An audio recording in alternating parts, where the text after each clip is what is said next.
Shalom. This is our 10th video from Parshas Korach and Sefer Bamidbar, where we examine a machlokas Rishonim on a pasuk in Sefer Bamidbar and see how we can analyze it and understand what the Rishonim are talking about. Okay, so we're looking at Perek Tezayin pasuk Dalet, and the pasuk says as follows: Vayishma Moshe heard about Korach's rebellion. Vayipol upanav, and he just fell on his face.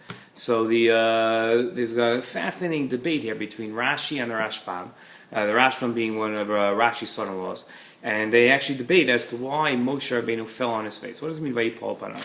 So if you look at Rashi, Divrei Maschil vayipol upanav, Rashi says, B'bnei machlokas, it was just too much for him. The machlokas, this argument, this rebellion that Korach was having was just too much for Moshe. This was the fourth time that Bnei Israel had tried Moshe's patience this way. Number one, chatu be'ego, vaycha Moshe, right? But misonanim, when the episode of when Bnei Israel was complaining, vayspalo Moshe, but meraglim, at the episode of the spies, vayishma Moshe Hashem, v'shamu mitzrim, b'machlokoso shel Korach nisra shel yadav.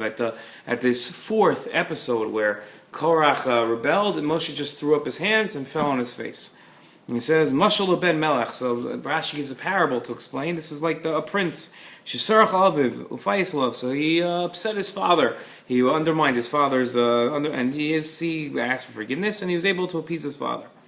Avopam v'shtayim v'shalosh. His love for his son allowed him the first time, the second time, the third time that the prince did this, it allowed his father to forgive him. But k'shesarach revius nishasu yadei avoh. The fourth time, he just threw up his hands and he said, "I can't take this." How much can this go on? Right? It's how much patience can I possibly have? So that was Moshe Rabbeinu's reaction to this rebellion of Korach. It was already the fourth time that Bnei Israel had tried to undermine him, and he just couldn't handle it anymore. Okay, the Rashban takes a different approach completely.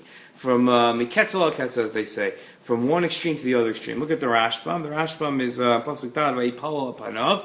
The Rashban says l'tfilo v'sham nemar lo mashamar lekorach. Right, that Moshe Rabbeinu, why did he fall down on his face? That's how, in full prostration, that's how they used to pray. So Moshe Rabbeinu fell in prayer. Fascinating machlokas. Was Moshe Rabbeinu falling on his face here because of Korach out of complete frustration and just throwing up his hands and saying, "What can I do?" Or was Moshe Rabbeinu really saying that this was he just fell on his face in prayer to Hashem for help? We're going to see a very fascinating. We're going to see this debate. We're going to see it happen a couple of times. It's going to happen again in the next video that we're going to do. Similar type of idea. Now, it's a fascinating machlokas, but of course, the true chachma only comes from your ideas, and I look forward to hearing them. Shalom.